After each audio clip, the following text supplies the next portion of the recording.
Welcome to another Intro to Java Programming video. In this video, we're going to talk a little bit more about object orientation, and specifically, I'm going to talk about reuse of code through the use of objects. I'm going to build on what we did in the previous two videos and show you how to do this stuff now with things like JPanels. One thing that I want you to notice is that what we're going to do in this video is very similar to the things that we've been doing now for probably about 6 units of content. We started doing nested inner classes a long time ago, and actually this is the exact same thing, except we're distributing that nested class out to its own file, and we're connecting them together in a frame class. So let's try and look for the similarities between the things that we've done previously and what we're doing now. I want to show you two different mini projects here, one that's going to draw a target to a frame and one that's going to draw some checker patterns to a frame. I'll show you target first.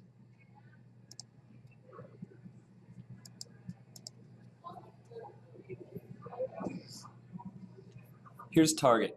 Now, what I'm doing here is nothing different than what I would have done in some of the examples that use a nested inner class. I've got a class that is a JPanel class that I'm using and putting into the center section of a frame layout, or of a border layout in a frame. And I'm just drawing this target pattern to that panel. When I press the button, I'm modifying that target. I'm swapping the colors. Let's look at the code. First things first, I've got my frame. My frame class is going to have a target variable in it coming from the target class. And we'll look at the target class in just a little bit. Okay, so target T. I've got a J button, I got text field, and I've got two J panels, one for button panel and one for field panel. I've got my main method where I do all the stuff I always do in a main. Now, you're going to see this is actually identical to what I was doing with the nested inner class. I'm still instantiating my frame object to the main method. I'm still setting the size, still creating GUI, still setting visible. Okay? Nothing different here. It's just going to be different how I use the target object. Instead of having the class inside of here, I'm going to build it outside in a separate file and instantiate it to here. So create GUI. Setting default close operation. I'm not using the container. This is just my standard template that I always use.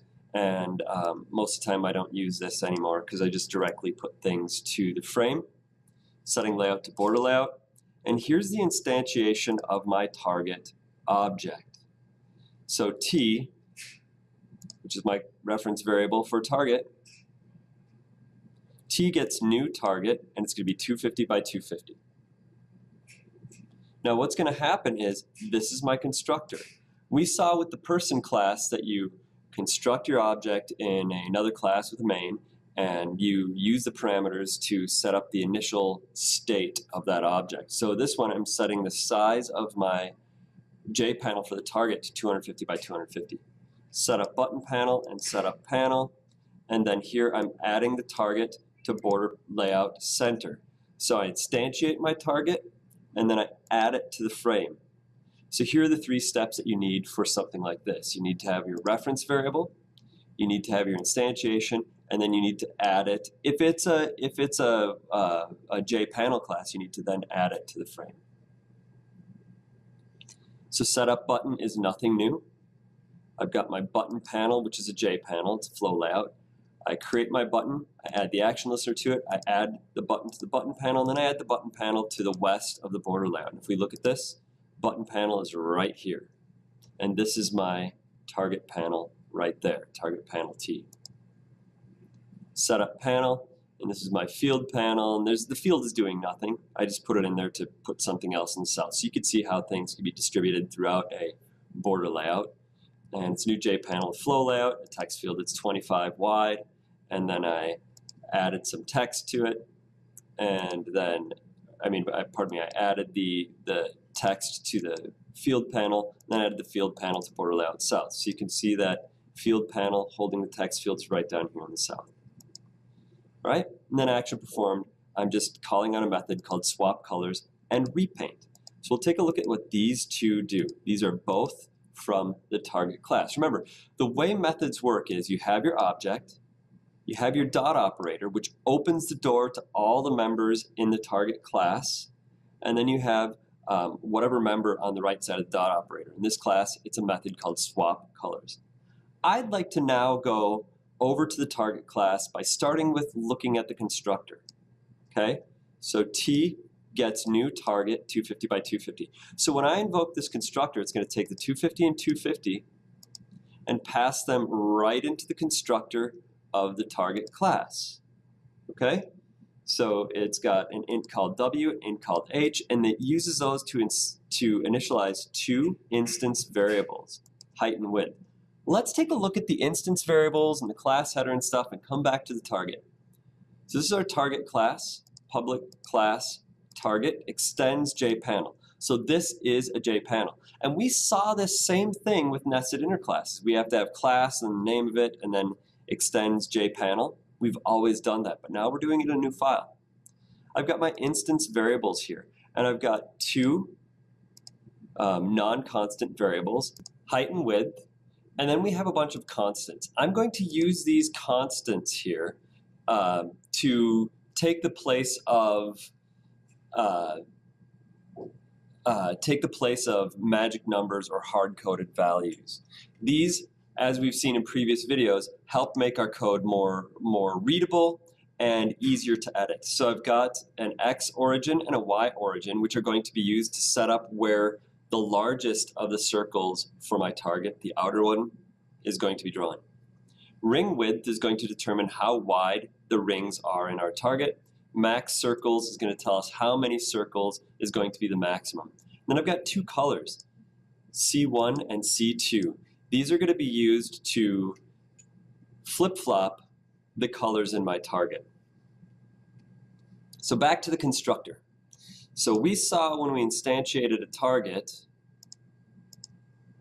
it looked like this. T gets new target 250, 250. And we saw that the 250 comes into width and height, initializing the height and width of my target panel. I set the preferred size to the width and height. Now this is going to set the size of that J panel. If I make it bigger, it's going to make the panel bigger. If I make it smaller, it's going to make the panel smaller. And then max circles is going to be width divided by ring width, and that's going to give us the total number that we're going to get. So width of the frame, which would be 250 divided by ring width, which would be 15, and that's going to give us the count for our rings. I'm setting the background of our panel to black. Swap colors. This is a method that I'm going to use to flip-flop those colors. Now what's going to happen here is I'm doing a basic swap algorithm. You'll probably get to this kind of algorithm later on when you do collections and you start doing searches or when you start doing sorts and stuff. It's a very common thing to do, is swap one value with another in a collection. Well, what I'm doing here is I'm just taking the value that's held in C1 and I'm passing it to a temporary so that I can then take the value that's in C2 and put it in C1 without worrying about having this overwritten.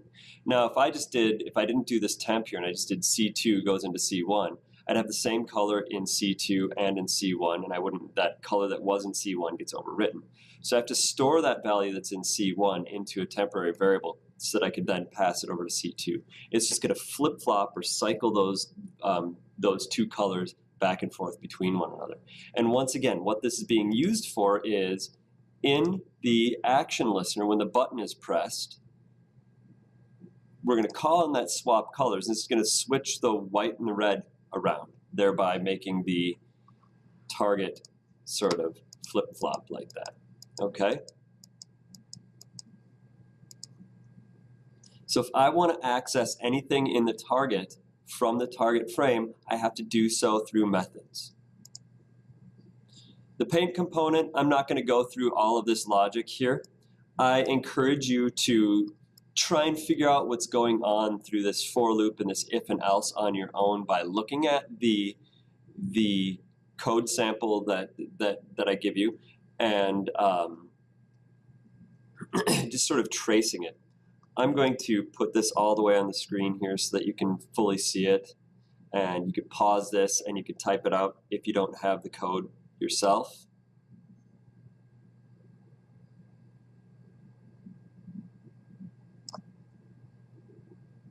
There's the top of the paint component.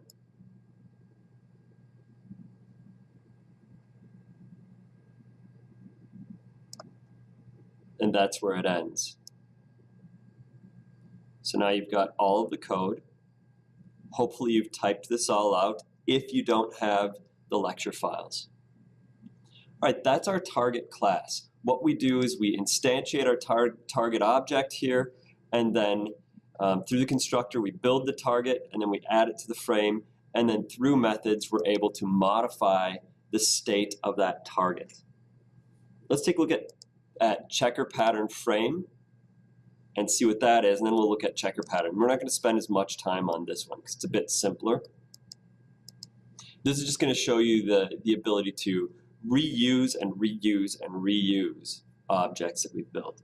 So I've got 3 checkerboards drawn here, red and black alternating checks. I've got 3 objects that I've instantiated of type checker pattern, check 1, check 2, and check 3. I've got my main method, and then I'm instantiating the frame onto itself. I'm setting the size to 800 by 300. I'm creating my GUI and setting visible. Once again, same thing that we always do. This is the same template that I always use. Create GUI. I'm setting the size is going to be a new dimension. I'm going to use that size to set the preferred size on all 3 of my checks. Remember, the checker pattern class is a JPanel, so I can use set preferred size on it. And what I'm doing here is I'm using its object and then the dot operator to access the set preferred size method of JPanel. Okay? So if this class is a JPanel, I can use any of the JPanel classes on it. And checker pattern is a JPanel. So I'll set its preferred size to 256 by 256. I'm going to set the layout to flow, and then I'm going to add my 3 checker pattern objects. So this is a very simple class. It's not changing. There's nothing updating or modifying, kind of like on target. I'm using methods to change things. Checker pattern, I'm not. It's just sitting there. Let's look at the checker pattern class. You'll notice that the checker pattern class does not have a constructor that takes anything into the parameter. So if we look at this, I've got a final called numRows8, and I've got a Boolean is black that's set to true. And this is going to be used to help alternate between starting color on a row, red or black. Paint component is the only thing I have in here, and then pick color. Paint component, I'm setting up the anti-aliasing. This is nothing new. We've done it for a long time now. And down here I'm doing a nested loop. If you may recall from the last unit, we use nested loops to do grid-based things. So what I've got here is I've got a series of rows, and then the outer loop is my row loop. And what happens is for each row, it's going to set up a given number of columns. Okay, so the outer loop is going to give us row by row by row by row by row by row by row by row. And the inner loop for each row iteration, it's going to do a column, column, column, column, column, column, column, column. And then row increases, column, column, column, column, so on and so forth until all loops terminate. So if we look at this, I've got my row loop and my call loop. While row is less than get height and call is less than get width, we're going to pick color, and then we're going to fill a rectangle based on the call value times get width divided by numRows. This is a very similar type of setup to what we did for building a building in the elevator unit. And then we're going to do the row times height divided by numRows, and then width divided by num rows for the x, and height divided by num rows for the y for each of those squares. All right, I encourage you to trace through this so you fully understand it. If you don't have the lecture files, once again, type it all out. We've looked at all parts, so you can pause it to see the whole code.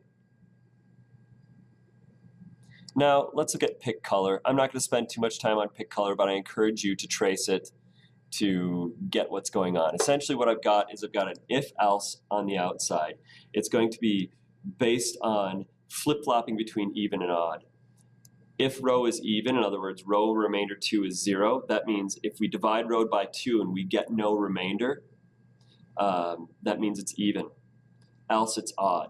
Now what I'm going to do in the even is if the is black is true, we're going to set color to black and then reset is black to false. So next time through, if it's false, it's going to flip-flop. So the first time through, it's going to be black, so we'll get in is black is true, so we're going to set the color to black, and then we're going to terminate this method.